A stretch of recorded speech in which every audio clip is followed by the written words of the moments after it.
Sugar వ్యాధి వల్ల మీ పుండ్లు మానటం లేదా? అయితే హెల్మీ రాక్ ప్లస్ తుర్కోమాక్స్ కాంబోని వాడండి. Welcome to Suman TV. నేను మీ వెంకట్. ఈరోజు మనతో పాటు ఉన్నారు ద గ్రేట్ వెంకట్ గారు. ఎందుకు గ్రేట్ అని చెప్తున్నాను అంటే కష్టానికి కేర్ ఆఫ్ అడ్రస్ నుంచి బయటకు వచ్చి తనకంటూ ఒక కరెక్ట్ మార్కెట్ని క్రియేట్ చేసుకుని రియల్ ఎస్టేట్ రంగంలో ఒక ఏజెంట్గా ఎంతో మందికి సహాయం చేస్తూ తను సంపాదించుకోవడమే కాకుండా 10 మందికి హెల్ప్ చేస్తూ ఉన్నారు. అటువంటి పర్సన్ ఈరోజు మనతో పాటు ఉన్నారు. అసలు తన ఏంటి, తన లైఫ్ స్టోరీ ఏంటి, తన జర్నీ ఏంటి, ప్రతిదీ తెలుసుకున్నారు ఈరోజు. హలో వెంకట్ గారు. హాయ్ అండి. ఎలా ఉన్నారు సార్? బాగున్నాను సార్. ఏంటి సార్ మీ లైఫ్ స్టోరీ ఏంటి? ఇంతమందికి మీరు సపోర్ట్ చేస్తున్నారు, రియల్ ఎస్టేట్ రంగంలో మీరు సక్సెస్ అయ్యారు అండ్ ఎంతోమందికి మీరు సపోర్ట్ చేస్తున్నారు. మీ స్టోరీ ఏంటి సార్? ఎలా వచ్చారు, ఎక్కడి నుంచి వచ్చారు? యాక్చువల్గా వచ్చేసి మాది మామూనార్ డిస్టిక్, జడ్చర్ల మండలు, పెద్దపల్లి విలేజ్ అండి మాది. ఓకే. మాది ప్యూరు మిడిల్ తరగతి కుటుంబం అండి. ప్యూర్. నేను మా తల్లిదండ్రులకు 5వ సంతానం నేను. ఓకే. యాక్చువల్గా పుట్టుకతోని టోటల్గా స్థిరాస్తులు ఉన్న వ్యక్తిని అయితే కాము. ఏదో రెగ్యులర్గా కూలీ పని చేసుకొని జీవనం నడిపే కుటుంబంకి వెళ్ళి వచ్చిన వ్యక్తిని నేను. యాక్చువల్గా మా ఊర్లో పూరు అంటే మేమే, మా కుటుంబమే. మా ఊర్లో రిచ్ ఉన్నారు, మిడిల్ ఉన్నారు, పూర్ ఉన్నారు. పూర్లో నేను మా కుటుంబం ఒక సభ్యత్వం. ఓకే. చిన్నప్పటి నుండి, ఎందుకంటే ఊర్లలో ఎలా ఉంటుందంటే వేలన చేసే ఒడ్డు ప్రకారము ఏదో ఒకటి చేయాలి, అన్నిటికీ ఫుల్ స్టాప్ ఏంటంటే డబ్బే. అవును. ఆ డబ్బులో నేను యాక్చువల్గా ఇంటర్మీడియట్ వరకు మాస్టర్ కాలేజీలో కంప్లీట్ చేయడం జరిగింది. డబ్బు లేకనే స్టడీ కంప్లీట్గా ఆఫ్ చేయడం జరిగింది. నేను ఏదో ఒకటి చేయాలని నేను ఒక 3 ఇయర్స్ ఆటో ఫీల్డ్కి వచ్చా. అంటే సిచ్యువేషన్ ఊర్లలో ఏముంటుందంటే లేదా కంపెనీకి పోవాలి, లేదా కూలీ పనికి పోవాలి, లేదా ఏదన్నా మోటార్ ఫీల్డ్కి పోవాలి. నేను ఎంచుకున్న రూట్ ఏంటంటే మోటార్ ఫీల్డ్కి పోయాను. కరెక్ట్గా 2004లో 10th అయిపోతే 5, 6, 7 ఆటో ఫీల్డ్లోనే ఉన్నా. మామూలు టు జడ్చర్లకు నడిపేవాడిని నేను. డైలీ ఆటో నడిపితే నాకు 300 వచ్చేది. ఓకే. ఆ 300 నాకు తెలిసి సరిపోలే. ఏదో ఒకటి చేయాలి, ఏదో ఒకటి చేయాలని నా లోపల బీజం పడ్డది. ఎందుకు బీజం పడ్డదంటే ఏలన చేసే కుటుంబంలో ఏలన చేసే ఒడ్డే నాకు బీజం పడ్డది. ప్రతి కుటుంబంలో ఉండొచ్చు, ఉండకపోవచ్చు, కానీ నా కుటుంబంలో అయితే 100% జరిగింది. ఎందుకంటే సొంత ప్రాబ్లం, సొంత పాలలోకి వెళ్ళి ప్రాబ్లం. ఓకే. ఎందుకంటే వీళ్ళు వేస్ట్, 5 మంది పుట్టారు, వేస్ట్ వీళ్ళు, తల్లిదండ్రులకు వరస్టుగా పుట్టారు, వీళ్ళు ఏమీ చేయలేరు అంటే అన్నోళ్ళ చేసిన తప్పుకు నా మీద భారం పడడం వల్ల నేను ఏదో ఒకటి చేయాలి, నా కుటుంబానికి నేనే ఎందుకు పెద్ద దిక్కు కావద్దు అనుకొని ఎంచుకోవడం జరిగింది. డబ్బు సంపాదాలన్నది ఒక్కటే బీజం పడ్డది నాకు. ఓకే. తర్వాత వచ్చేసి నేను 2012, 13 వరకు ఒక షోరూంలోకి ఎంటర్ అయ్యా. షోరూమ్ టోటల్గా పెట్టిన తర్వాత ఒక 3 పార్ట్నరు, నాతో పాటు 3 పార్ట్నర్ పెట్టిన ప్రాబ్లం ఏంటంటే కరెక్టు గైడెన్స్ నేనే పెద్ద కాబట్టి నాకు అంత అనుభవం లేదు కాబట్టి గైడెన్స్ తీయక ఏమైందంటే నా నెత్తి మీద 22 లక్షల రూపాయలు అప్పు వేసుకున్నా. 22 లక్షల అప్పు వేసుకున్న తర్వాత నా పార్ట్నర్ ఎవరైతుందో హ్యాండ్ ఇచ్చేసారు. నేను ఇంటికి పోవాలన్నా తెలుస్తలేదు, బయటకు పోవాలన్నా తెలుస్తలేదు. 22 లక్షలు? 2 లక్షలు అప్పు. ఎప్పుడు సార్ ఇది? ఏ ఇయర్లో? 2000 కరెక్ట్గా 12, 13, 14 మధ్యలో. షోరూమ్ లాస్ వచ్చింది, అప్పు బాగా పడ్డది. ఏం చేయాలని తరుణం. నాకు ఇంటి వాళ్ళతో పోతే ఫ్యామిలీ మాకేం సంబంధం లేదు, ఆయన ఏం బిజినెస్ చేసినా నాకు తెలియదు, మీరు ఏమన్నా చేసుకున్న ఆప్షన్ ఇచ్చేసారు. ఒకరోజు మేనేజ్ చేస్తారు, 2 రోజులు మేనేజ్ చేస్తారు అప్పులని. నిరంతరం అయితే అప్పులలో మేనేజ్ చేయలేము. తర్వాత నాకు 2015లో మ్యారేజ్ అయింది. మ్యారేజ్ అయినాక మ్యారేజ్ అప్పు, నా పర్సనల్ అప్పు ఒక 28 వరకు వచ్చేసింది. తర్వాత ప్రెజరు బాగా గొంతు మీదకి వచ్చేసింది. తర్వాత నేను ఓన్లీ మా అక్క కూతురు మేనకోడలు చేసుకోవడం జరిగింది. ఇంటికి పోతే ఆ మ్యారేజ్ కొత్త చేసుకున్నాక సంతోషం అనేది ఏం లేదు. ఇంటర్వ్యూకి పోతే నాకు సంబంధం లేదని చెప్పారు. తర్వాత నేను ఆ అప్పులు తట్టుకోలేకనే హైదరాబాద్కు రావడం జరిగింది. ఓకే. హైదరాబాద్ వచ్చిన తర్వాత ఒక ఫ్రెండ్ ద్వారా మణికొండ ఓయూ కాల్లో సింగిల్ బెడ్రూమ్లో నాకు హెల్ప్ ఏంటంటే ఒక చాప, ఒక దిండు, ఒక పండుకోవడానికి మాత్రమే హెల్ప్ చేసింది ఆయన. కింద అంతే. నాకు తెలిసి ఒక 100 రూపాయలు, 150 రూపాయలు ఉంటాయి నా జేబులో ఆ రోజు. ఇంటికి పోతే అప్పులలో బాధ. హైదరాబాద్లో బతకాలంటే రూట్లు దొరుకుతలేవు. అంటే నాకు ఎంచుకున్న మార్గము అంటే ఏదో ఒకటి పని చేయొచ్చు, ఆటో నడపవచ్చు, క్యాబ్ నడపవచ్చు, లేదా ఇంకెక్కడన్నా వాచ్మెన్ చేయొచ్చు, ఇంకేమన్నా జాబ్ చేసినా 20,000 వస్తుంది. కానీ నేను 28 లక్షలు అప్పు తీర్పలేను కదా. కష్టం. అప్పు తీరకపోతే మళ్ళీ నాకు జీవితాంతం ఒక బ్యాడ్ నేమ్ అనే తరుణంలో నేను రియల్ ఎస్టేట్ ఫీల్డ్ అన్న ఆర్గనైజేషన్ ఎంచుకోవడం జరిగింది. నేను 2015, 16, 17, 18లో హైదరాబాద్లో రూట్ మ్యాప్ తెలియని వ్యక్తిని నేను. ఓకే. కొన్ని గురువుల ద్వారా నేర్చుకున్న ప్రతిరోజు నేర్చుకున్న మీటింగ్లో నేర్చుకున్న వర్డ్ ఏంటంటే ఏది ఏమైనా తర్వాతే పుట్టడం పేదోడు వంతు కానీ సావడం మాత్రం పేదోడు కావద్దని ఒక బీజం పడడం వల్ల నాకు 100% అన్ని ప్లాట్ఫారంలో డబ్బు స్పీడ్ వచ్చే ప్లాట్ఫారం అనేది ఉంది అంటే అది కేవలం రియల్ ఎస్టేట్ అన్న ఫీల్డ్ ఎంచుకోవడం జరిగింది నేను.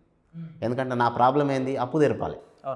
కాబట్టి 2015 నుండి 18 వరకు ఓవరాల్గా అప్పు క్లియర్ చేయడం జరిగింది. నేను 2 కార్లు కొనడం జరిగింది. ఫస్ట్ స్విఫ్ట్ కారు తీసుకోవడం జరిగింది షోరూంలో, మన అన్నపూర్ణ స్టేడియం ముందల మారుతి షోరూంలో తీసుకోవడం జరిగింది. సెకండ్ బ్రీజ్ అక్కడ తీసుకోవడం జరిగింది.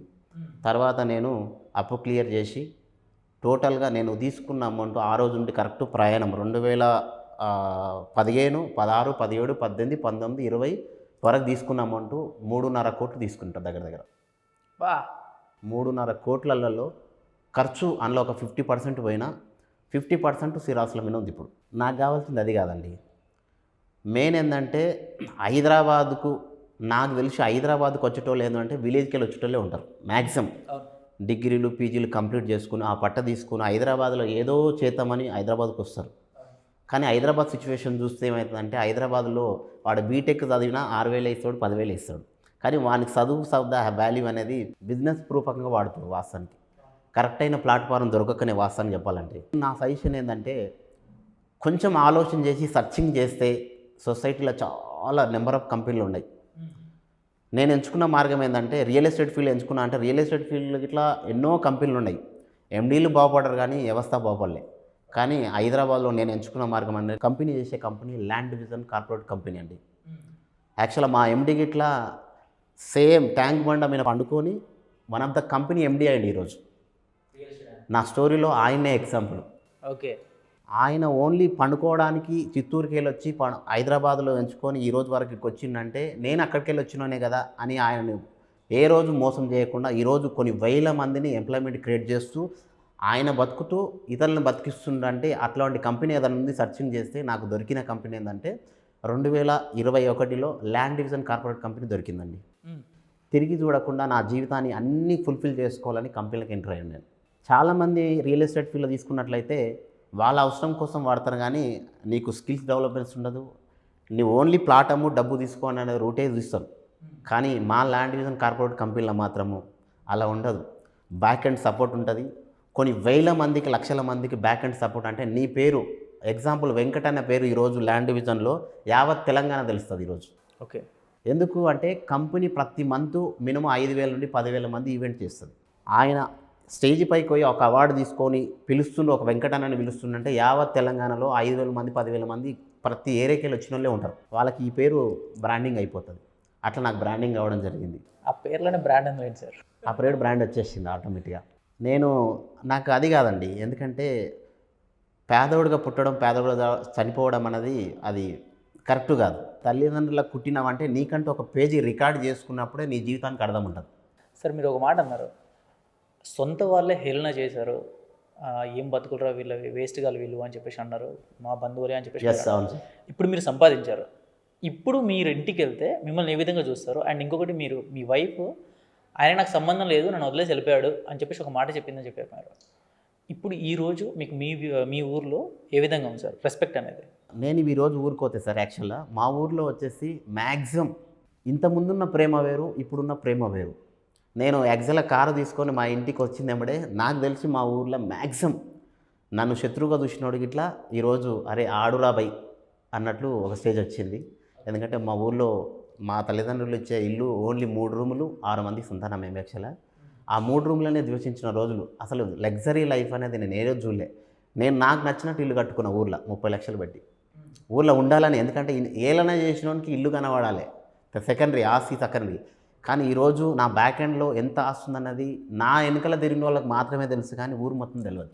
ఓకే, మెయిన్ ఏంటంటే ఏలన చేసినోడికి ఇట్లా ఈరోజు వచ్చి అరే నా బామాడిది నా తమ్ముడు అనే స్టేజ్కి వచ్చారు. అంటే ఇక్కడ రెస్పెక్ట్ మీకు ఇస్తున్నారా డబ్బుకి ఇస్తున్నారు? డబ్బుకి ఇస్తున్నారు. సో ఒకప్పుడు మిమ్మల్ని అలా అన్నారు కాబట్టి ఈరోజు వాళ్ళ మీద ఎప్పుడన్నా దూరం పెట్టడం కానీ లేదు. ఎందుకు అంటే ఆ రోజు ఆ సిచ్యువేషన్ వాళ్ళు వేలన చేయకపోతే నేను ఈ స్థానానికి రాలేనేమో అనుకుంటున్నా.